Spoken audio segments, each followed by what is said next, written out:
Hi there, my name's Jillian and I am the projects coordinator at Cal Kappa, and today I'll be going through our Community Action Federal Advocacy Toolkit, which combines some of our previous trainings, Advocacy 101, what is Advocacy Day, how to schedule meetings with legislators, and planning for your legislative meeting. So hopefully this covers all of the things that you might need to know before you're going to NCAF or before you're engaging with any of your federal legislators in general. So to begin, what is advocacy and how should we engage as community action agencies or other CSBG entities, whether that's subgrantees or other entities? So what is advocacy? Advocacy is activities that are aimed at promoting awareness, education, and policy changes for a cause. Obviously, our cause, big picture, is community action. We have other causes between that, whether that's energy or Head Start, early childhood, but our main umbrella is community action, and you are subject matter experts in this area. So it's your job to make sure that our policy members are aware of community action. And everyone can advocate. This is a common misconception. Everyone can advocate, but there are different rules for government agencies and 501(c)(3)s. So, for example, I just want to reiterate that advocacy is not the same as lobbying. You can and should meet with your legislators to educate them about the work that you do in their district and for their constituents. Maybe you are a public agency and you can't make the ask. You can still educate your members. Um, like I said, 501(c)(3)s can engage more in some lobbying efforts than public agencies. I like to think about it with the same metaphor as a square is a rectangle, but a rectangle is not a square. There's a really specific definition for lobbying, and advocacy is this more broad umbrella of education and raising awareness and coalition building. So some more rules for engagement. While federal grant recipients can engage in this advocacy work, like I said, they can't use federal grant money to lobby officials or influence specific legislation. 501(c)(3)s are permitted to participate in limited lobbying activities, um, but it can't be used with federal funds. Public agencies, on the other hand, really can't cross that line, but they can still engage in providing accurate, fair, and impartial presentation of relevant facts. So lobbying, like I said, not the same as advocacy. Both 501(c)(3)s and public agencies can engage in advocacy. Another tip for rules of engagement, check with your local office.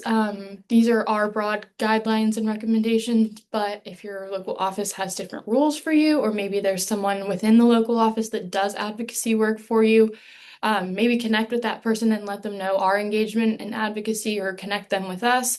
And then if your county tells you that you can't participate in any advocacy activities, I really encourage you to talk to your state associations, whether that's us, Cal Kappa, or if you're in another state, whoever that state association is. And if that doesn't work, even potentially talking to NCAF about it. So when and why do we advocate? Advocacy is always ongoing. There isn't one specific time that you should be advocating or should not be advocating. Consistent engagement is necessary for maximum impact. The same way you'd want to build other relationships. You can't just pick a season to engage and decide that's the season. It's a constant relationship that you're building.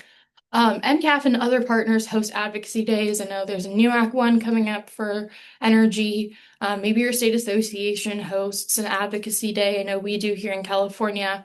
But those are really great opportunities to come together as a network and advocate. Maybe you go in with other agencies that have the same legislator that touches different counties in their district. So it's a really great opportunity to have a specific date, but that is not the only date that you should be engaging in advocacy. And why do we advocate? Advocacy is necessary to meet your mission and help your organization survive and thrive. Obviously, if you're listening to this, you're probably a CSBG recipient, which means that you receive federal grant dollars. Well, who funds the federal government? The legislators. So just like you'd be talking to a private funder, it's the same thing. You're talking to your funder. Those are the legislators. So like I said, some partners provide some really great opportunities to come together as a network to advocate. One that I wanted to highlight that's coming up, I believe the deadline to register is also coming up, is NCAF Fly-In Week, which is from March 17th through the 20th. It'll be on Capitol Hill in Washington, D.C., so that's a super fun way to engage and just come together as a network. The cost and registration links are here, but you can find them on NCAF's website as well. This purpose for this day is to educate federal legislators and their staff about the breadth and impact of community action. Again, even if you're a public agency and you can't, engage in specific legislation discussion, you can still talk about how that legislation would impact your programs. You can talk about how it would impact your clients. You just maybe can't say, please support this legislation, but you can always educate your legislators. Who should you bring to this? Obviously, the leaders of your agency should probably come to this. Your board members who might be interested or the ones who engage in more advocacy work. I know a lot of public agencies rely on their boards to engage in their advocacy work.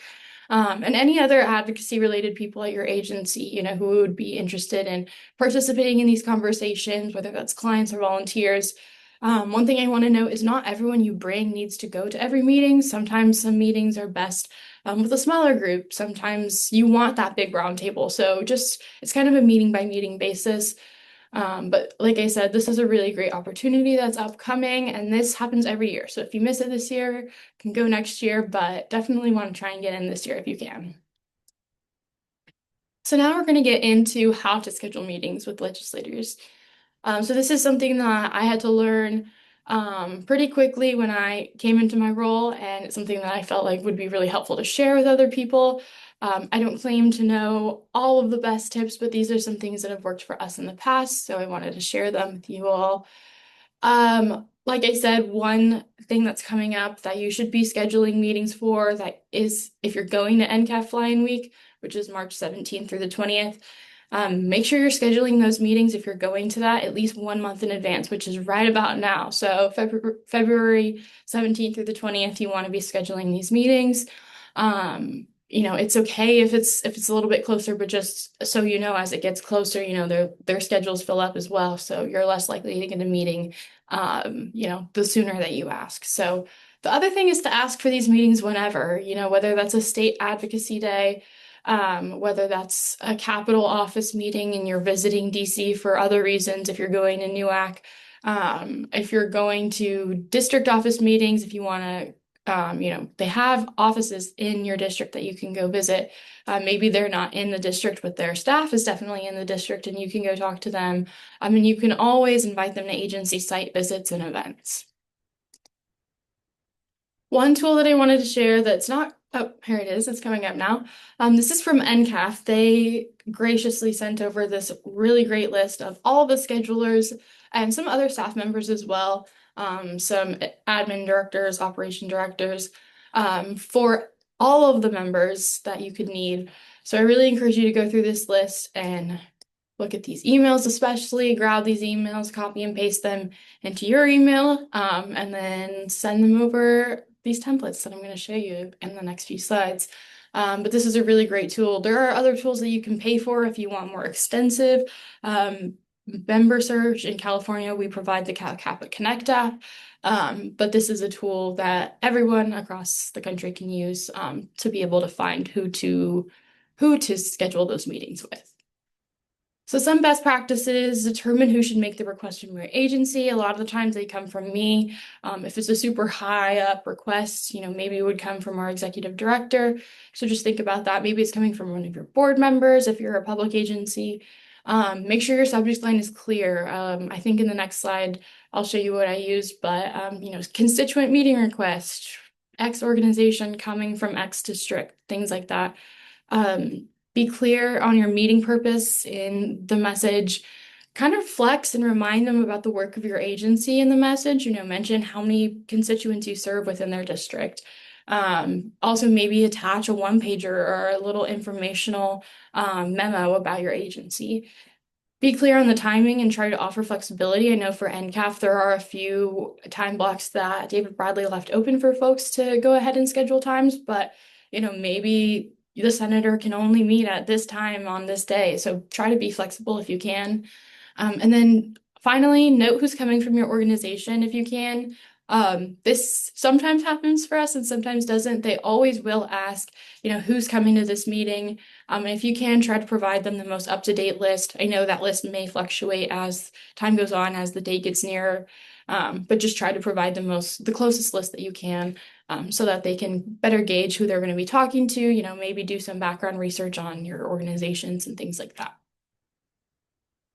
So these are some templates that you'll have access to if you'd like. Again, by no means am I saying this is the only way that you should introduce yourself to a legislator, but this is some language that you can use. Feel free to customize these however you would like. But this is really important. If you've never met with your legislator's office, I definitely don't recommend just going in and asking for a meeting. Try to include that meeting request within an introduction. So these are some introductory meeting requests. So you're introducing your agency as well as requesting a meeting. Like I said, these templates are linked, but to quickly show you what they might look like. This is a formal letter. These bold areas are parts where you can customize. But again, like I said, please customize any of this if you want to change any sentence structure, words, whatever you'd like. But this is one little one-pager letter that, again, introduces your agency to them as well as asks for a meeting down at the bottom. Like I said, maybe it would be great to add a one-pager, a data sheet, maybe your annual report you add to the email as well. Any information that could help this person know why it would be important for the legislator to meet with you and your agency.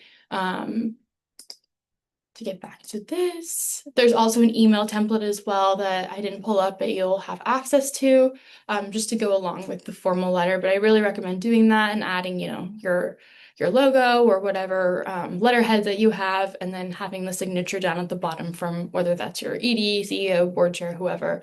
And like I said, attaching any informational materials is always really helpful here, especially when you're introducing yourself.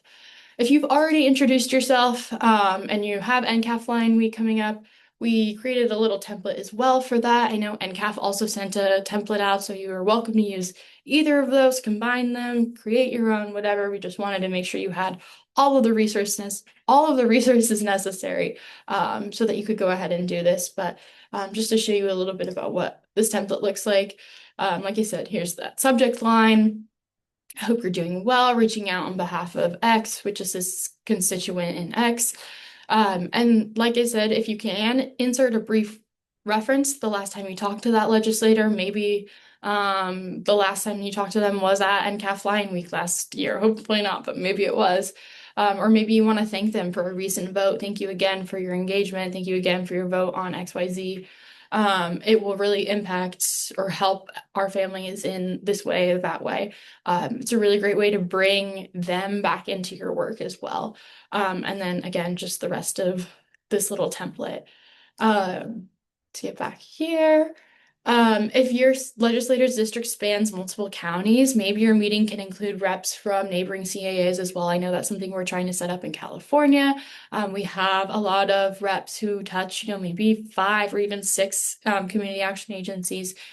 So coming together maybe as a roundtable or as a bigger group to talk about the broader impact of community action in their district, to really make it about, them and their constituents.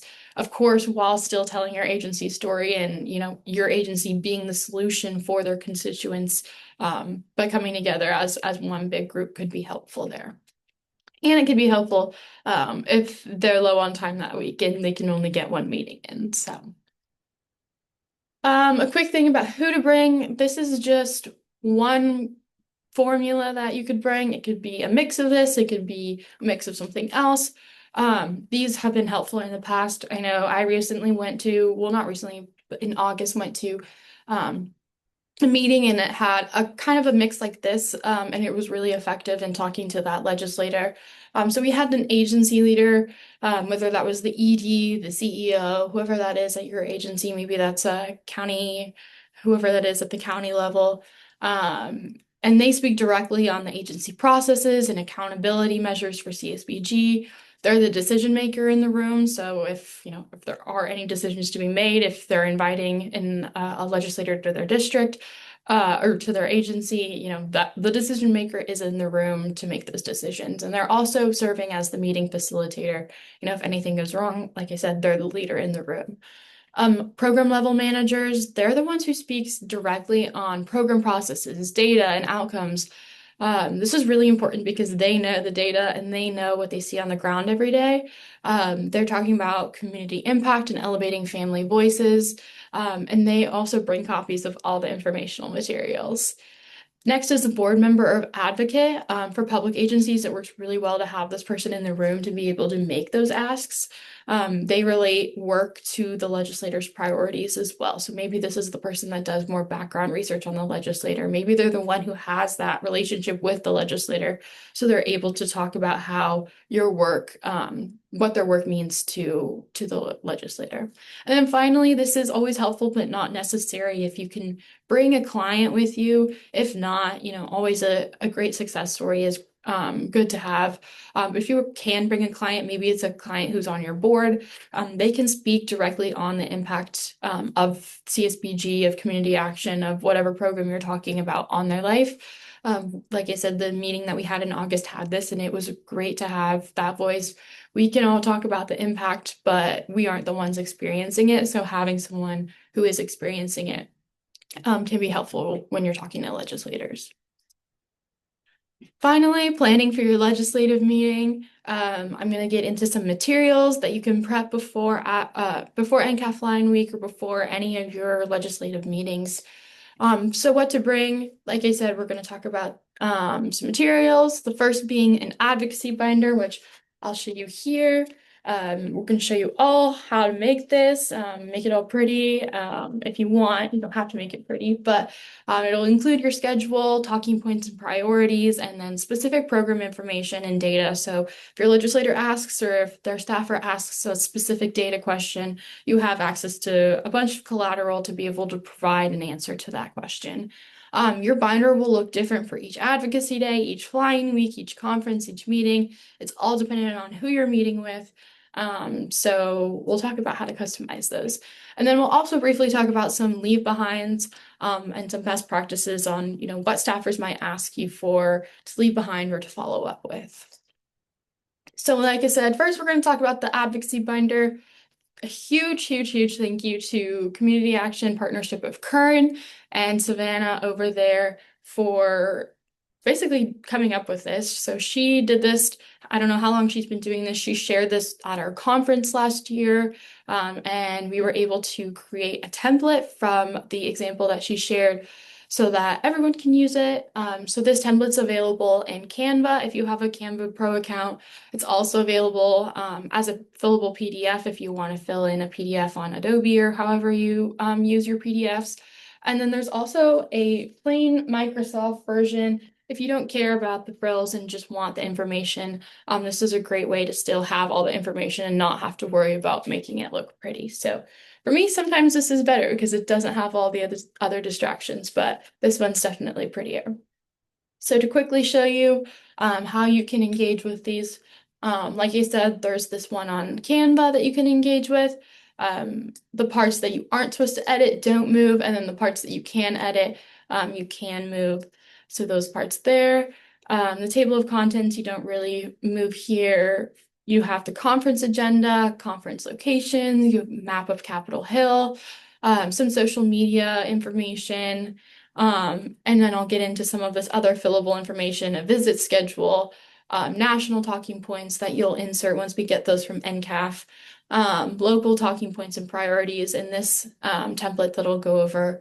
And then finally, you'll insert other program collateral, which I talked about earlier, just that backup data for any programs that you might be talking about or that the legislators might have questions about. If you don't have a Canva Pro account, that's okay. Like I said, we do have this version in either, like I said, Adobe or however you use your PDFs. And then again, this version, the simple version in Microsoft as well. So to get back to the presentation, these are the sections of the binder that are ready for you to customize. Again, a lot of it's already filled in or will be provided. But these are the areas that you definitely want to provide some customization. That title page, like I said, if you want to insert your logo and make it pretty, and add your agency's name at the bottom too, just in case other agencies have similar binders and you don't want to confuse the two. You're going to customize that visit schedule. Obviously, your visit schedule is going to be different than ours, than everyone else's. So that's definitely going to be custom. Local talking points and priorities, very customized. These ones are probably the part of the binder that is going to take a little bit longer of time because you're going to do a little bit of research. And then finally, other program collateral. This is where you're going to include, data sheets, information from other associations, whether that's other state associations. For us, we'll always include the California Association of Food Banks. They always have a good one-pager that we include. For our CalAIM work, we'll include one-pagers. Maybe you include one-pagers for your Head Start or LIHEAP or DOE or whatever it is.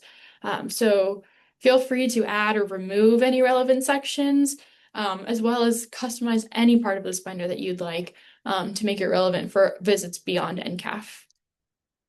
For this visit schedule, like I said, this is just a way for us to stay organized. One tip that we always get is this will change up until the day, possibly. So make sure that you know that this is flexible, but do provide a hard copy if you can. And you can always pencil or, erase, cross things out if you need to. So this helps keep things organized for the week. Make sure you leave a few blank sections just in case some meetings come up, or like I said, you need to cross a meeting out and replace it at the bottom. This is a living document until you walk into the door of the meeting. So things will change all the time. We'll provide blank copies day of as well. Possibly we'll do that. For NCAF, it'll be a little bit harder. That was supposed to be just for CalCappa's Advocacy Day. But fill in these blanks for the time, who you're meeting with, location, the attendees, and discussion topics. You'll also want to talk about, if you're meeting with the elected official or if you're meeting with a staffer. A tip that's worked for us also beyond this, to remain as up to date as possible, is to create a Google Calendar specifically for advocacy meetings, which is seen here. And this just helps us, see all the meetings. These were all the meetings from all of California that we knew of last year. And then I would invite David, our executive director, to any of the meetings that he was requested to be at as well, so that he would have them on his personal calendar as well. So that's something that's worked for us in the past as well, just because, like I said, this is a living document up until you walk into the door. So this helps things be a little bit more up to date, but you do want to provide a hard copy if you can. Oh, went too fast. So next, like I said, is the part that's going to take a little bit longer. These are the local talking points and priorities. So this helps make meetings super specific and relevant to the person that you're meeting with. So you'll want to provide a copy of this to anyone who's attending the meeting, so that they know what you're talking about, what matters to the legislator, and where you've recently engaged with the legislator. So like I said, you're going to fill in these blanks. Recent member activity, the things that the member really cares about, programs that you have within the member's district, and then some of your general agency numbers. Maybe these are numbers from your annual report, maybe from your needs assessment, to just briefly talk about the needs in your community. And then finally, this backside are topics to discuss. So this will be a mix of the members' focus areas and your priorities. And I'll show you an example of this on the next slide.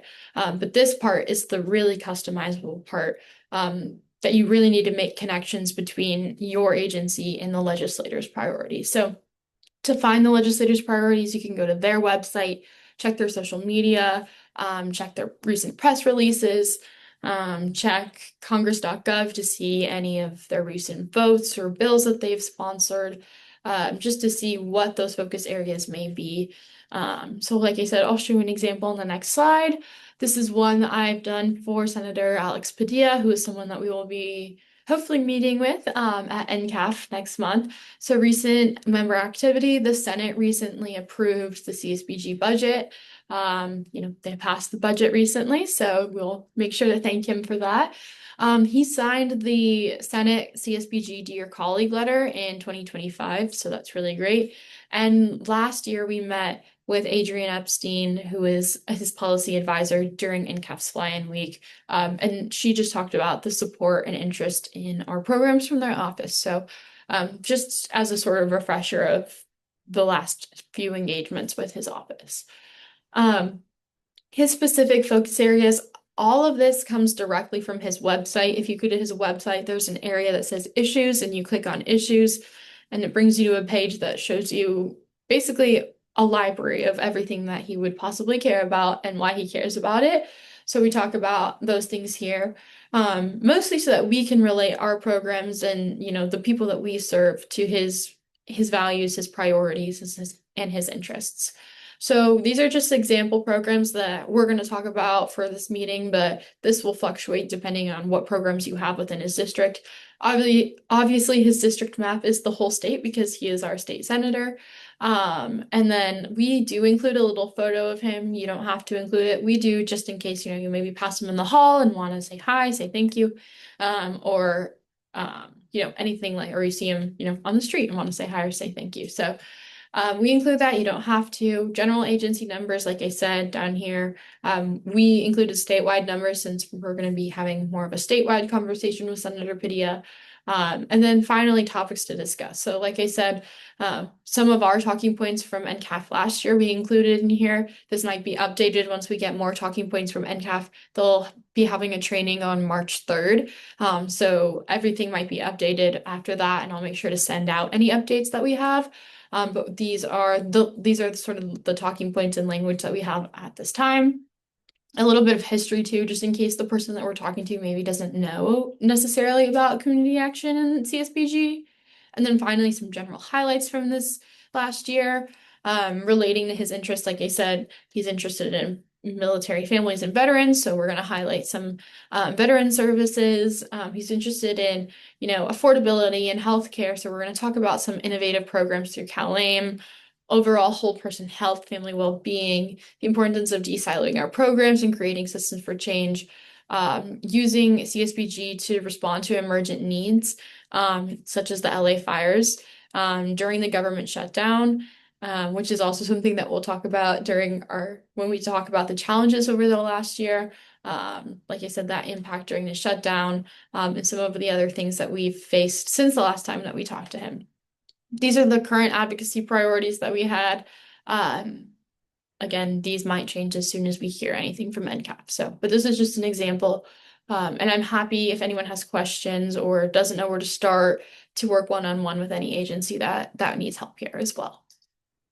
Finally, getting to the last section of the binder, other program collateral. This is where you'll insert, like I said, data sheets, information, anything possibly that you might need to answer questions that the legislators might have. So whether that's new act talking points, National Head Start Association talking points, specific data or one-pagers about programs at your agency. So whether that's a veterans program, or senior programs or employment programs.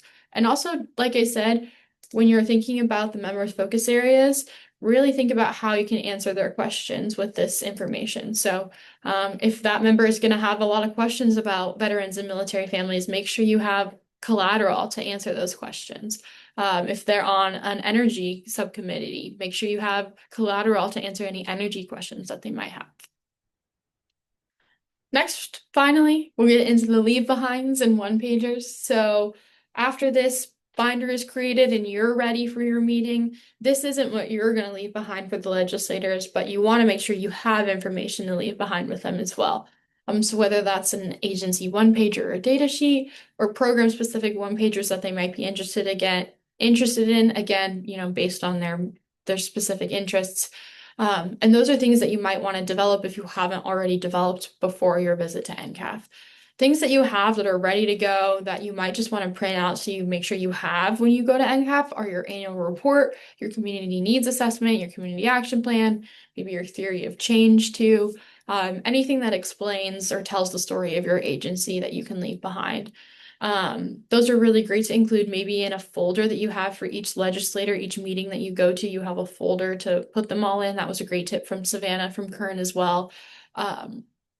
So those are some things that you want to make sure you bring with you as well as this binder. This is an example of some one-pagers that we put together, and you'll have access to this template on Canva as well. All of your state associations have access to this template, but if you want to leave behind a data sheet or a one-pager, data doesn't speak for itself, so make sure you tell your story and weave this data into your story. But you can always leave this behind. So when they're thinking about you and want to reference a number that you talked about, they have that available to them.